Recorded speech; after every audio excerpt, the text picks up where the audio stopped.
bringing you inside the USL Championship and League One. Segmer's got there, Marquinhos! He's been knocking on the door! He knocks it down! Diving into all the biggest stories and top headlines. You are ripping and roaring today. This is USL All Access. It's almost impossible to recreate that level of magic. With Mike Watts and Devon Kerr on SiriusXM FC. Welcome, everybody, to a new edition of USL All Access. It is week 14 of the USL season. Plenty to chat about, including suddenly the transfer market getting extraordinarily busy. Plenty of great matchups from the last week. Also, we'll take a peek at the standings, give you an idea where our leading thoughts are. Also, later in the show, mentality monster, San Antonio captain, man, myth, legend, Mitchell Taintor set to join Devon for a quick chat as I take the cat for a walk. Dev, glad to have you back. I don't know that anyone's quite aware why you missed last week other than the fact that cat needed a long stretch. Can I tell you that I'm not necessarily sure I realized the financial implications of walking the cat for a week compared to childcare?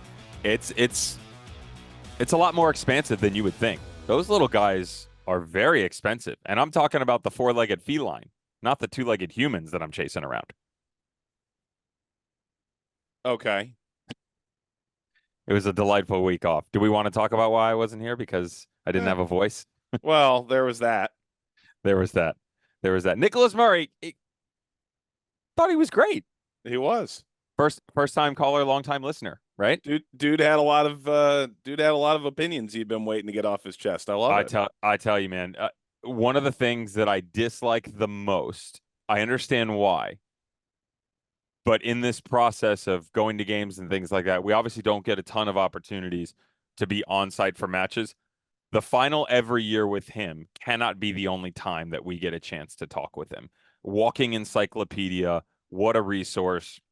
But to your point, the opinions that he shares, he's one of the more enjoyable conversations for me personally because he's able to separate like fact, fiction, and fun. And what I mean by that is you can talk about the game, you can have a difference of opinions, but you can also share a drink with him at the same point in time, and it's delightful. I wish we had more opportunities with him. Well, alas, Dev's back. Nicholas will go back into hiding until future need arises. All right, Dev, let's chat. First off, Saturday, it's worth noting most games in the history of United Soccer League ecosystem ever. It was 72 matches in total. 10 were in the championship, 4 in League One, 37 in League Two, 21 in the W League. Of course, Super League kicks off in August. Who knows if we end up breaking that record at a later date. But there were a couple of moves made not only after that match day, but slightly before and not announced that are worth noting. For one, I called the game between Birmingham and Miami. And luckily, my analyst for that game, Eric Dobransky, is also the assistant soccer coach at FIU. So he was at Miami training and had seen a new player or had heard about a new player that Birmingham had not announced they had released yet. So Mujib Marana shows up at the starting lineup at right back for Miami FC on Saturday. And then on Monday, I get an email that says Birmingham has mutually agreed to part ways with Mujib Marana. I feel like I'm taking crazy pills. You've been duped? I've been duped. You know what the funnier thing was to me? And I agree with everything. Up until last night, and you and I were going back and forth. It was early evening that we were talking about that via email, right? Roughly? Yeah, all right. 4 o'clock-ish. I even was like, I did a double take and it was questioning myself. And then when you sent the email, I actually jumped online. Now, there is a pretty substantial transfer move that we want to make note of, and there might be more coming this week from what we understand elsewhere. But the big one, along with a re-signing we'll mention in a moment, Jake LaCava making the move, intriguingly from Charleston, where he just didn't really get a lot of time, to San Antonio. And Dev, this one's kind of surprising to me because Jake LaCava for a while felt like Charleston's white whale. That they were interested in him last year on its face. It always seemed like a really logical outcome for him. Think about LaCava's career to this point, right? This is a guy who was the USL Championships Young Player of the Year at one point coming out of Red Bull. Then he ends up signing for the first team, never getting time, getting sent to the Rowdies. Then he shows up. Inter Miami didn't pay an insignificant amount of money to get him off of St. Louis following the expansion draft selection. Ultimately spends time at Miami too, goes to the Rowdies again. And we were told that a bunch of teams were in on LaCava at the time. Charleston may well have been one of them. They finally did get him. This is a guy who played in 12 games, all competitions, hadn't scored yet. It just never quite fit the way we anticipated. I mean, you're talking about a player with this elite, explosive talent, and yet for a group that at this stage seemed to be scoring at will for so long, with Marcanic picking up the outside and playing as well as he did, and then Myers up top. Ultimately, LaCava falls out. He ends up at a San Antonio team that could really use him. A group that at this stage, Dev, is still actively figuring out the defensive side, I would argue. Ton of draws to this point, but LaCava might be exactly what they're looking for at this stage. I don't know. To me, this comes down to opportunity, right? Opportunity in Charleston versus a chance at more playing time and a bigger role within San Antonio, no? I'm with you. Regardless of this hard-hitting, wide open that used to be slowed down, a little bit more possessional, not slow by any means, they still push the tempo. They still chase games. There is pressing heavily and a little bit more so at times and backed off. I think Jake LaCava probably gets the better of opportunities here because especially in Alan Marcina's system, to me, there's going to be less responsibility defensively, which for the Charleston Battery, he had a ton to do when he was on the field. At the end of the day, I see two things out of the move, Mike. Jake LaCava getting reps, most importantly for the player. Number two, with the money, what do the Charleston Battery go get in terms of a depth piece? Because I can almost assure you it's not going to be attacking player. Yeah, that's the interesting part to me is the winner of this deal might end up being Charleston. Might. With the budget. It depends how you utilize it over the summer. Right now, they literally have enough players to fill a roster when everyone is healthy. Yeah. That's where they're at.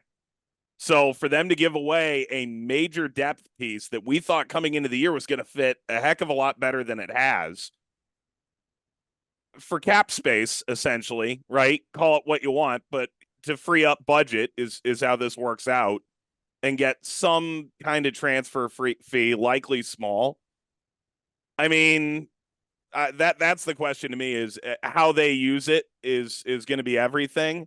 There's no way they're done. There's no way they're satisfied with 18 players. Not whatsoever. I mean, it's that I went over the roster and I was looking and I'm like, all right, on the center back spot, Graham Smith, Leland Archer. I'm looking at him right now. You know, Juan Sebastian Palma's coming back. Mm-hmm. You could add a piece of depth there for sure. The other thing about that is you can, if needed, you could slide Nate Dos Santos in, though you certainly prefer him on the outside. Nate Dos Santos, Josh Drack at the outside back position on the left side, a little bit light at right back. Robbie Crawford can come in there, though certainly probably like a third choice. So right back behind Segbers could be one.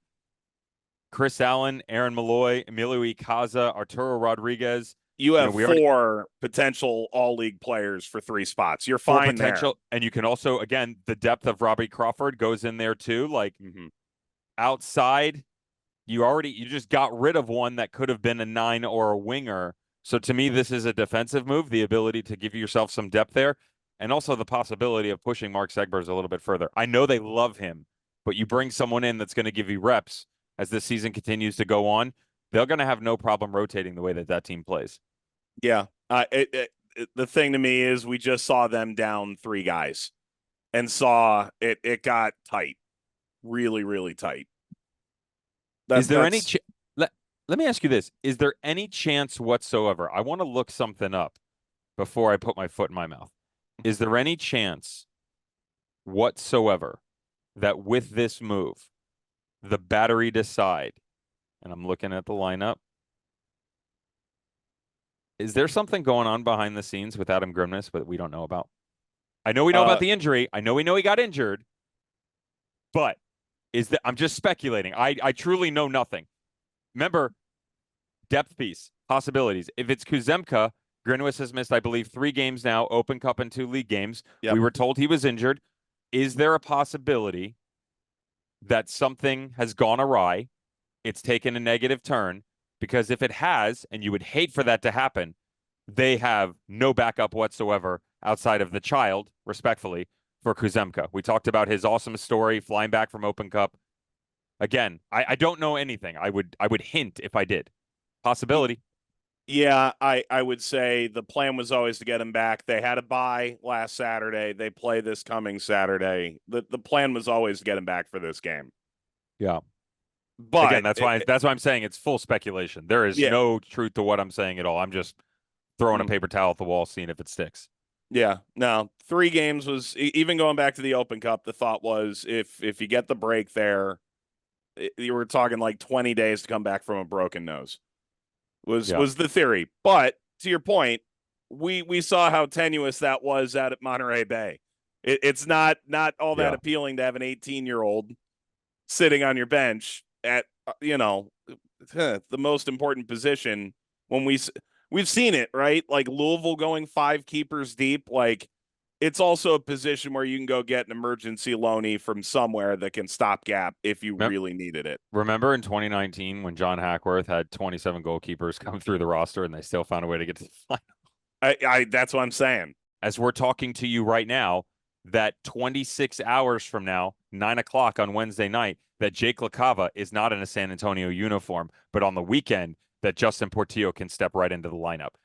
That you don't know how that's going to go. That could turn immediately, and he'll be available. He's certainly got fitness, but it also could be delayed a little bit, and they'd be without his services. That we're going to talk more about San Antonio later. They are really light in general, yet alone on the attacking side of things. So this would be an immediate boost for them that's much needed. You were onto it. It was Brian Holt. Brian Holt. It was a 3-2 loss, and then later in the year they saw him again and beat them 8-3 after going down 3-0. That was the win. Brian Holt was on that roster. Was someone named Casey on that roster as a loanee? Yeah, and then Hubbard and Tim Dobrovolsky. I mean, what a time. Hubbard took the starting. Yeah. Mm-hmm. Right? Yeah, because he started in the final. I remember getting a great interview with his high school coach. That was super fun about that. Yeah. What, Xavier maybe? He was a Louisville kid. Never. St. X and what's the rivalry there? I mean, Ignatius and Xavier, or what is Ignatius is a Cleveland problem. I mean, there's the 2 X's, Cincinnati and Louisville, Trinity. There's a high school rivalry there that's like one of the top 10 in the nation. Yeah, I should know this, and we're going to be crucified for not knowing it in Louisville. Go ahead and look it up. Well, while I hit the next topic. While we're at Louisville, Sean Tosh did sign a new deal with Louisville.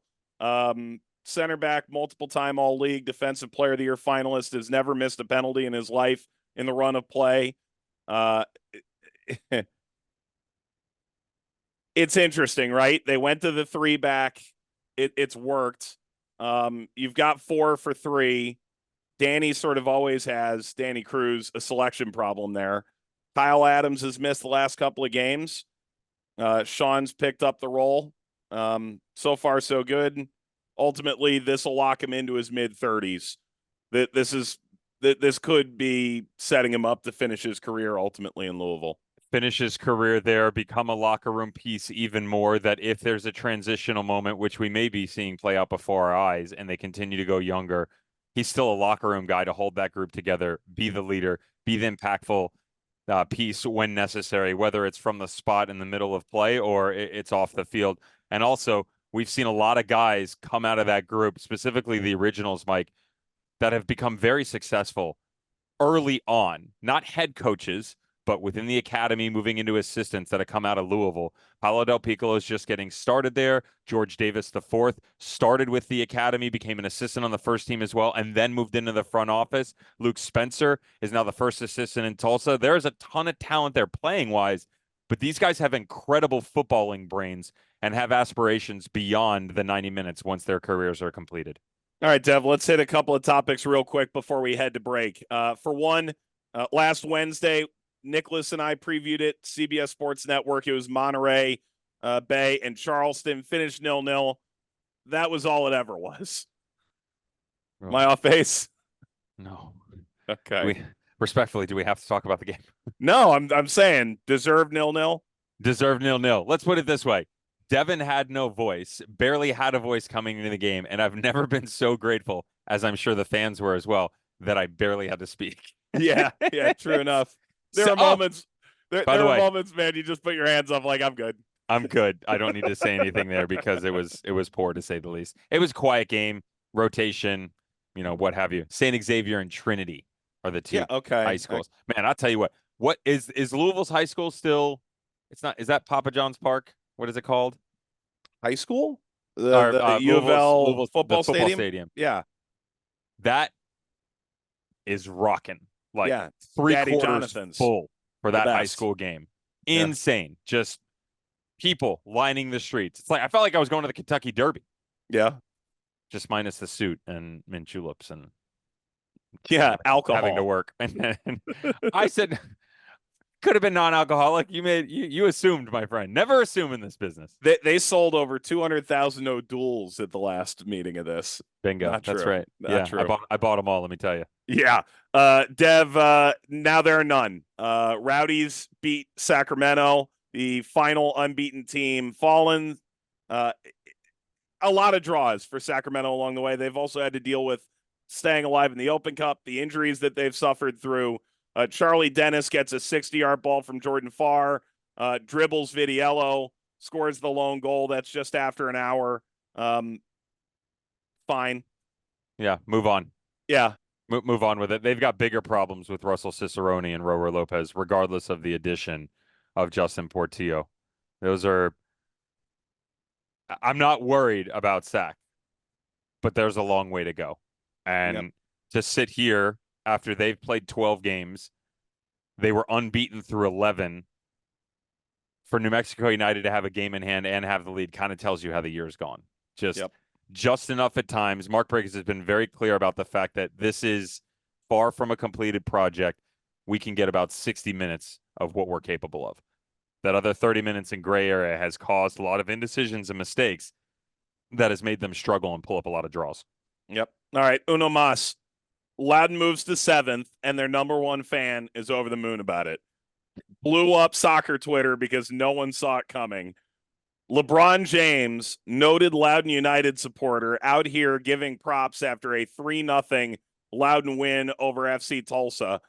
Moves Loudon above the playoff line. Zach Ryan's got 4 goal contributions in the last 3 games. That is not why LeBron tweeted about this game. The comments underneath were amazing, by the way, because he's the GOAT and he loves second division soccer. I was like, where's Mike Watts to tell the story when we need him most? This was a constant thread throughout this show. I now know our viewership is horrific because no one was listening.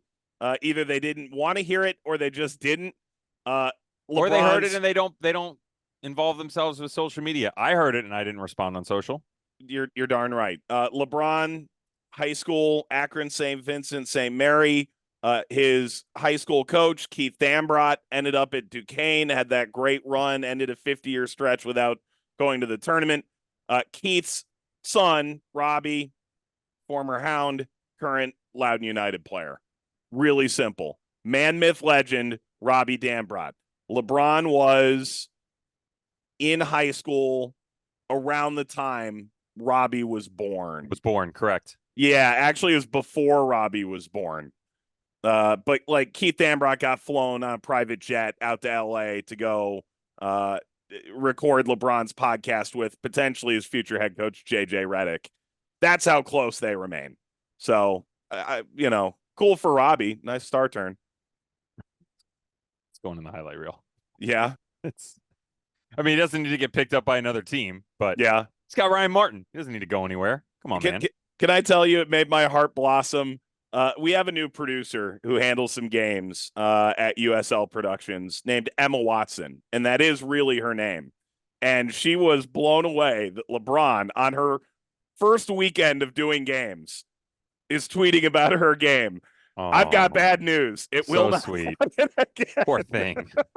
Poor thing. Due respect, it will not happen again. I'm so sorry, Emma. What would it take outside of Dambrot for LeBron to tweet about USL again? An invisibility cloak. Invisibility. Oh, not a big Harry Potter fan. One of our producers is. Akron getting a team that's owned by LeBron James. That's about it. His son Bronny converting from the draft from playing 5v5 to go play outside wing and get picked up by Las Vegas Lights. Absolutely. Yeah. And LeBron buys the team. Yeah. Look at then full circle. And then we just connected all levels of sport in this country. We did. Why don't our best athletes play soccer? I don't know. Okay.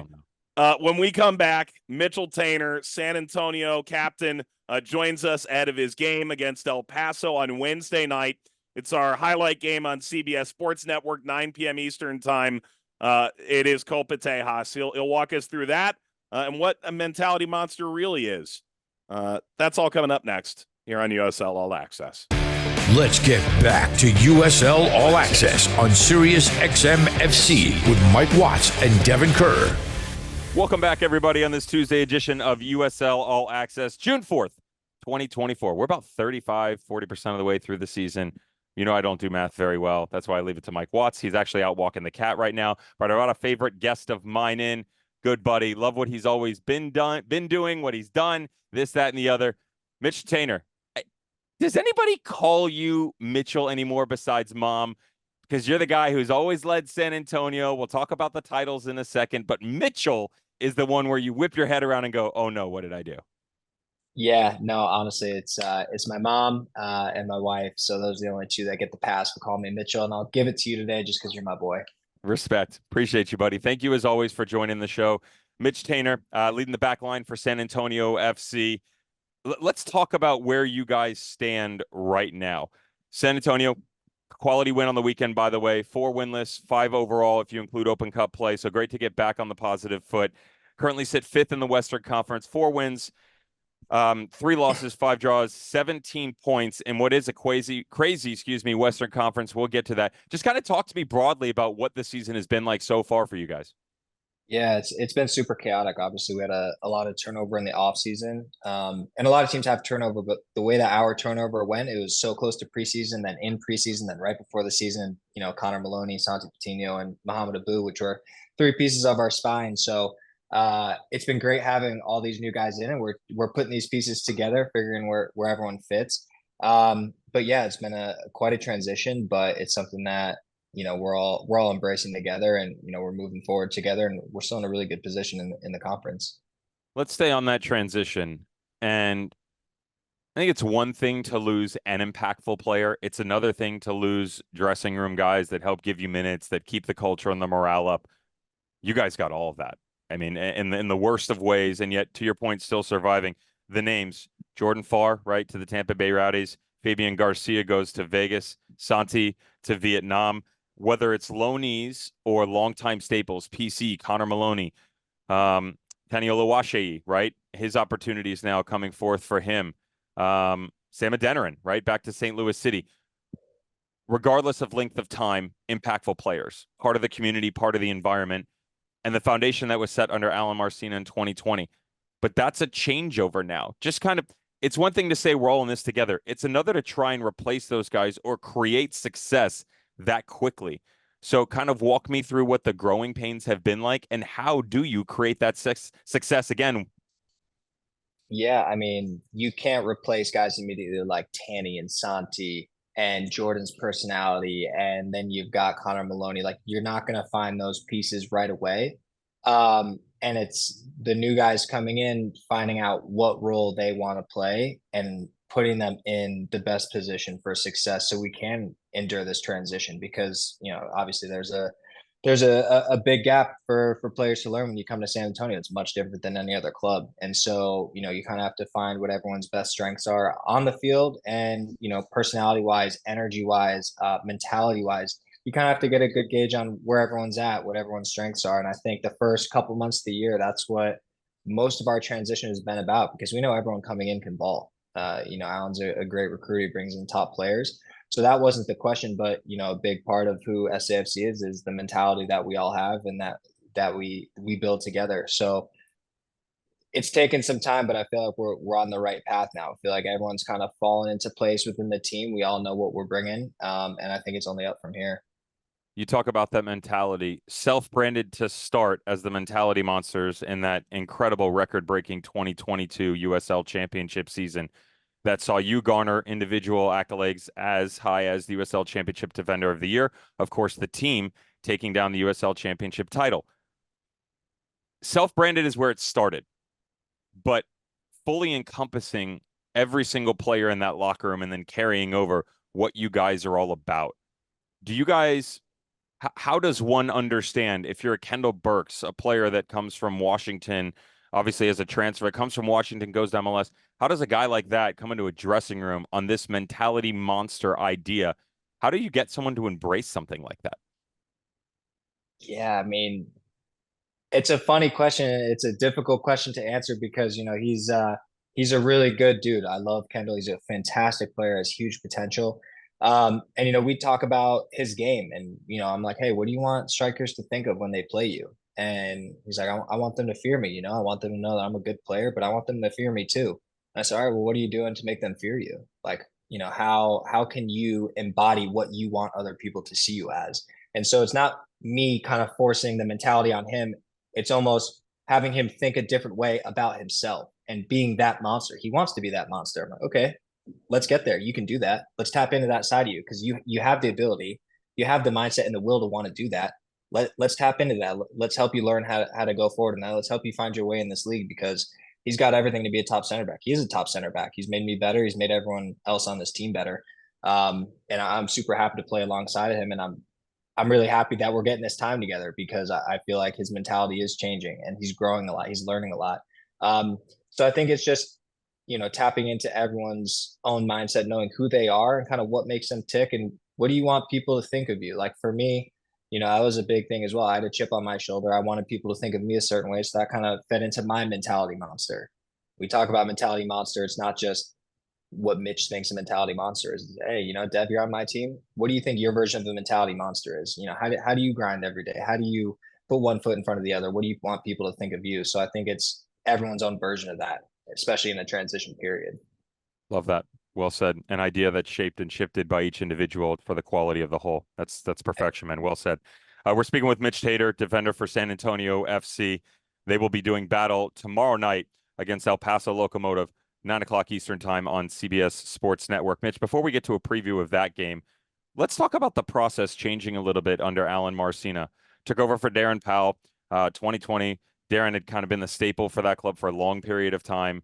There have been guys in, guys out. That core that I talked about, though, that Alan Marcina has always relied upon. Within that core and that mentality of monsters that you talk about, formed this idea, not just in football in general, but obviously in the USL Championship as well, that kind of more is less. And what I mean by that is hard hitting in the best of ways. You guys are aggressive, and I'm talking about where we're going, right? Where you started from and where you're trying to go. Very aggressive, don't need the ball, right? Games with 35% or less possession. But I think the misconception in that idea was that you guys weren't in combination play, that you were direct all the time. When if you actually go and look at the underlying numbers, one of the more efficient teams that the USL Championship, not just title winning teams, but teams itself has ever seen.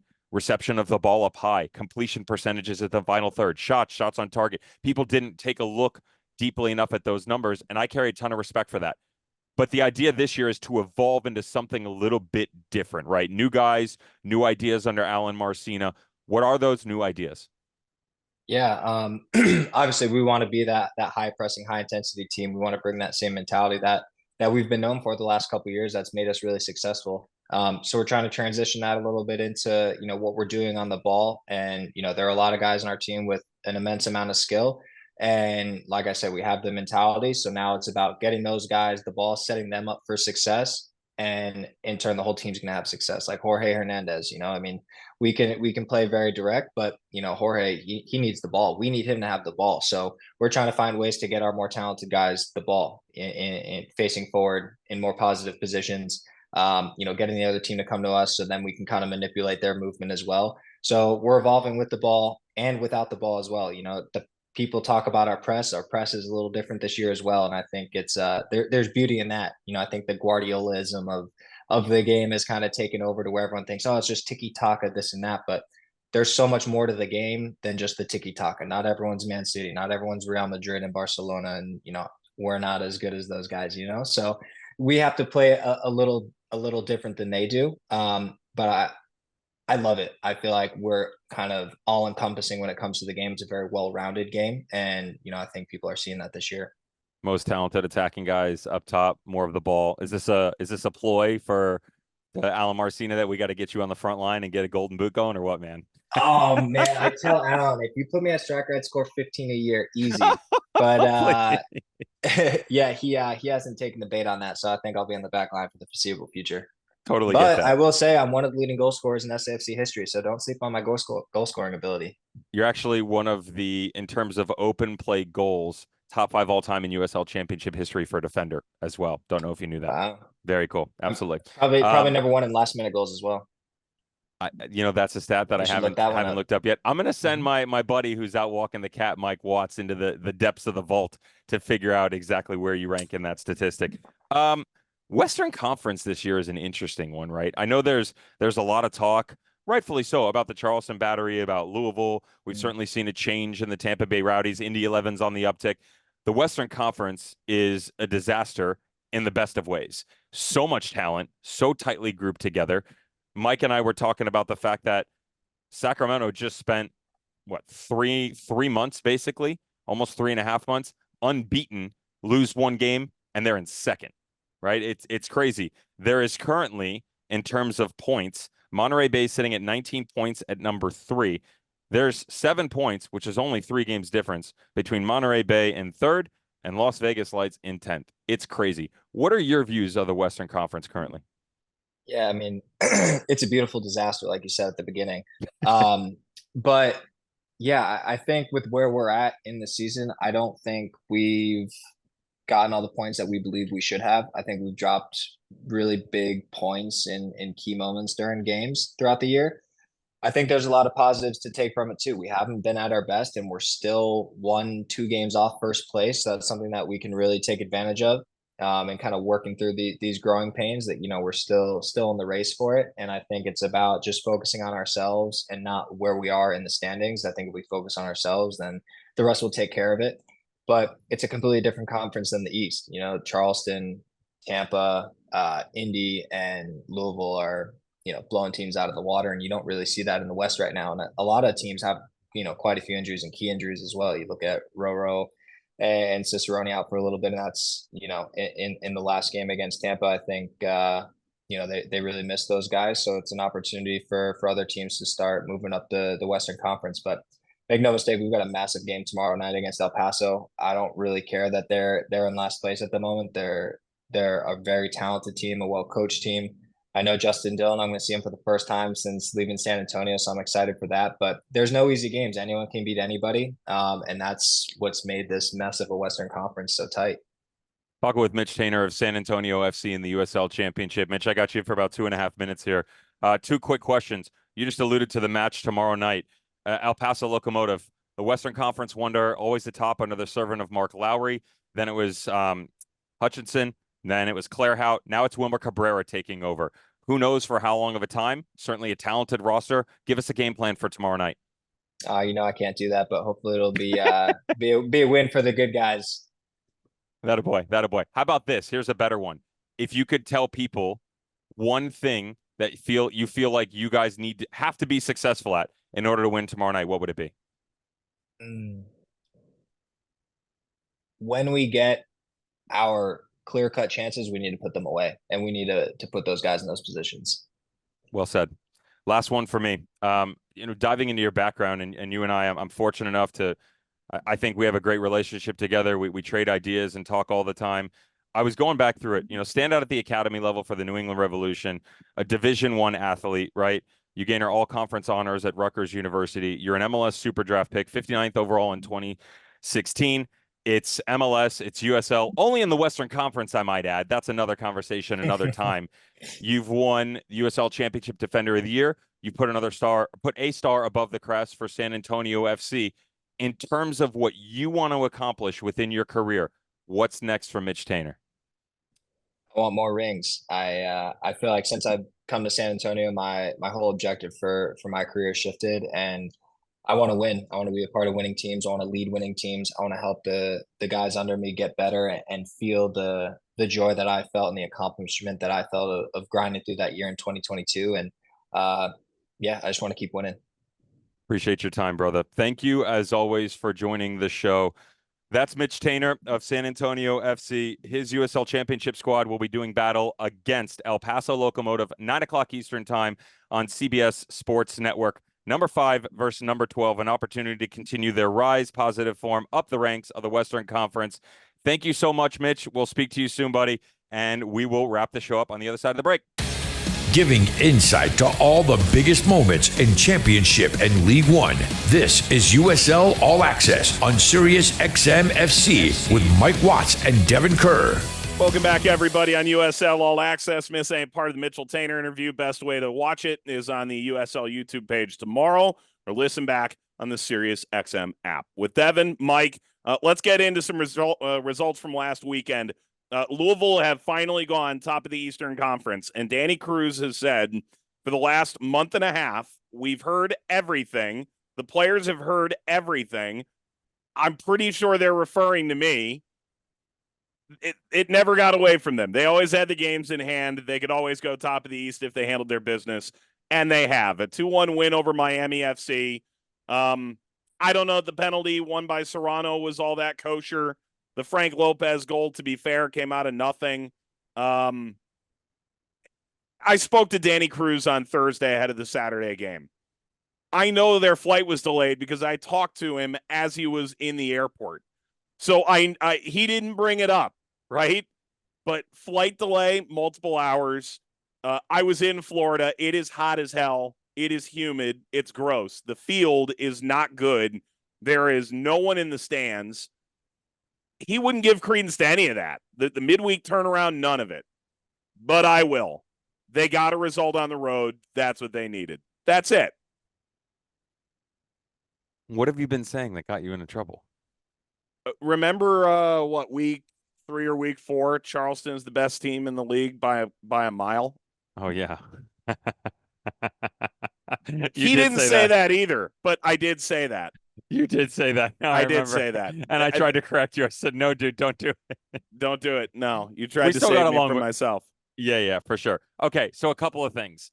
I'm with you. Listen, you got a result. Most important. I went back and looked at the lineup that changes starters on any other USL Championship team. Yep. That doesn't necessarily mean you're going to come off the bench and light it up. And when you're given an opportunity, though, you have to find a way to do so, certainly in that club. Because all the managers that have been there, you show them what you're made of, they're going to keep rewarding you and giving you that spot. Yep. Remember against Indy how we were astonished that Amadou Diaz still didn't have the starting spot even though he was healthy? Didn't even dress him for that game. And that's not a knock on Amadou, but I think there's more complication to that. But even this past game, he dressed and he didn't play. Notably, Wilson Harris, they rested him. They flew him. They rested him. When's the last time someone sat their striker coming off a brace? Good for them. I mean, to be able to do so, to be fair. Right. Like, give them a break. Let Gleedle run around and see how that goes. And they're also he's still getting work back into it, man. Like, he's not fully healthy there either. He's healthy, but like that guy, he can't go 90 minutes every single week right now. So you're building as you're building. It makes sense. Like, you're continuing to add layers to this, bringing your basement up with you. That's not saying the other guys are bad. So, but yeah, I was like, the rotation, those guys are all starters somewhere else. I will say, you say the goal came from out of nowhere. While I can agree with you in the sense of like, yeah, the attack stalls and it doubles back, it is a carbon copy to the set piece that Louisville puts forth. It's just in the open run of play. I love the set piece from Louisville. Down into the corner, the hold up by Davila, the ball back, Perez whipping it in, header goal. Same exact thing. Recycled effort. off the ball in the corner, cut back, whipped in, header. I watched the defensive marking a couple of times. I'm sure Danny Cruz is going to be frustrated. It's such a tight window to pick out on Wes Sharpie and Arturo Ordonez to say that they got it wrong. I'm talking 3 yards from where that ball is. Sometimes you just got to look and go, it's worked into the box really well, served to perfection, and they made a move to get to it. Like, Yeah. he's right there. It's hard to really get upset. And there ain't no shot in HE double hockey sticks that's a penalty. If anything, one of the westerly winds coming over the southwest portion of the Everglades blew on the turf, and that's what caused the penalty, because there was no contact whatsoever. It was a joke of a call. Louisville, I could still argue that they probably deserve to win for the amount of times that they knocked the woodwork, right? Yep. So Louisville, top of the East. 2 winning streaks we want to make mention of. Before we get to the games themselves, Indy now 6 in a row, 2-1 at Pittsburgh. Pittsburgh now below the line. Think of who they beat. North Carolina at Monterey, at Miami versus Hartford versus Phoenix, at Pittsburgh. And they're still alive in the Open Cup. That is 8-3, 12-9, 6, and 10. Colorado Springs, 5th win in a row, at Oakland versus El Paso, at Hartford versus Rhode Island, and then versus Oakland. 9-12, 9-11, 9. No playoff teams. Just worth noting. Quick thoughts on both games. I would say for Colorado Springs, I'm not as impressed with the winning streak. I'm happy for them. I'm more impressed by the defensive structure and how impressive they've been. So consistent, the way that they set themselves, literally attacking from back to front instead of finding a way to defend and then finding goals. They got 4 shutouts in that window that you're talking about, Mike. They're top 5 in both shutouts and goals against in USL Championship. I couldn't tell you the last time that was even a sniff of a possibility. You'd probably have to go back to the days of Steve Tritschu, and even then, it's probably a mid-table conversation and a stretch at best. Here's why I lean a little bit more on Indy on the streak. Mm-hmm. It's actually 8 wins in a row if you include Open Cup play. The shutouts that are involved in there, not giving up goals. They're 9-0-1 in their last 10. They are the better team and aggressor in every single game. They're not just getting by. You and I, funny enough, I had you help me do some math with the calculator before coming in. They're just the 26th team all-time in USL Championship history to win 6 games or more. 26 sounds like a lot. Well, in the modern era, since 2011, there's 343 teams that have entered into competition in the regular season. That means just 7.6% of them, 26 overall, have managed 6 or more wins. You talked about Pittsburgh.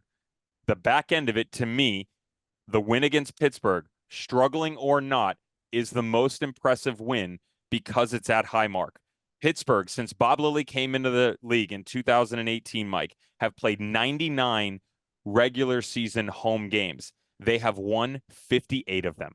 They have only lost 13 times in 99 games. Sorry, as I'm looking down and reading this, only 13 people have won at Highmark, which means only 13%, I removed that small percentage, have taken 3 points. You had a 60% chance of a loss and an 87% chance of walking into Highmark and not getting points. I don't care what Pittsburgh looks like. The historics tell you that win is incredible. Mm-hmm. All right. Quick mention of a couple other things. El Clamico, are we good with that? Pass. I'm in on it. Just saying pass. It was a boring game. Rhode Island won, Hartford won. Great social presence all week. I sort of wonder what it's going to look like when they're actually good. Orange County, 3-2 over Detroit City. Remember when Detroit was 5-0-0? They're now 0-3-2 since. Great draw against Houston. They weren't bad, but they weren't good enough. Good goal by Jamison to win it. And then the last game of the weekend, 50-yard run by Maury Donor. Chuy Enriquez in the 64th finishes it off. On the second try, Monterey upsets number 1 New Mexico 1-0 in Seaside.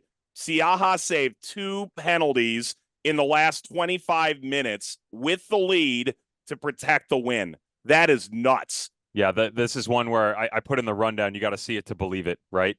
You got to go and look at the highlights. He has become the human highlight reel, and his level has come up a ton, leading the league in saves, right there in the top 5 in shutouts. Every single game that he's in, Mike, and that I've had the opportunity to call, I'm sure you feel the same way.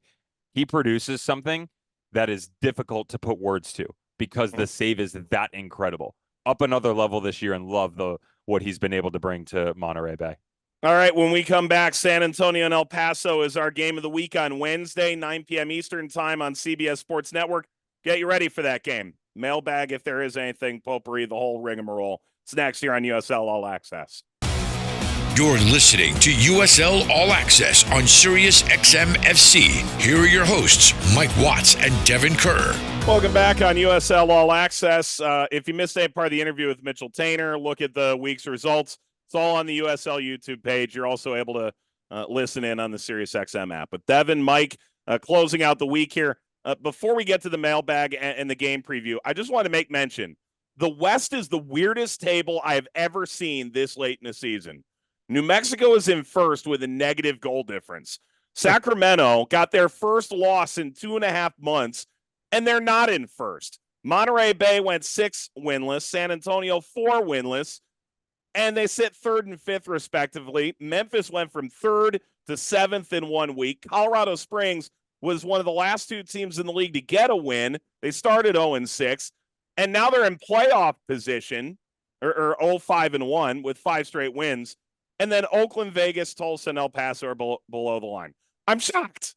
To be fair, this late in the season, we're 35% of the way through it. It's the middle of June, and the number 1 team in the East is plus 24. 22. Okay, that's the East. The West is a mess. There's 22 more games to go for most of these teams. I'm just saying, it makes no sense. Are we going right into the surprises? Yeah, go for it. Biggest surprise in the table for you is who? So to me, it's not on the positive side. It's on the negative side. El Paso, man. I'm sorry. We've talked about it all year long, and I get it. New coach, new everything. Getting an opportunity to revisit the board, which is what we utilize for our cheat sheet for games, and really dive into this. That roster's not even a playoff team, man. That roster should be, when healthy, that roster should be a team that's fighting for a home playoff spot. Yep. And to be 8 points in 12th in the Western Conference is insane to me. Yep. Insane. And if you turn around and say Indy, I'm going to be so upset with you because I've said from the beginning that they were going to be good. No, it's actually Monterey Bay surviving and sitting in 3rd. It makes no sense. How do you go 6 winless and sit in 3rd? That's half your games. Because the West is such a mess coming out of the gate. And Monterey Bay also had, 2 losses through 9? Nah, I get it. I do. I'm with you. I get what you're saying. Well, here's the other thing. Going into last week's game, we can actually talk about where the standings are right now. Mike, from 3rd to 9th is 5 points. Yeah. Like you are a home playoff team, or you have a 2-game slide. If you, in theory, mind you, everything in the middle. Yeah, you're playing golf. You're playing golf, or you're hosting a home playoff game. What are we doing? What are we doing? Shout out to my boy Taylor. Keep going. Dev, give me 1 quick minute on San Antonio, El Paso, 9 Eastern on CBS SN.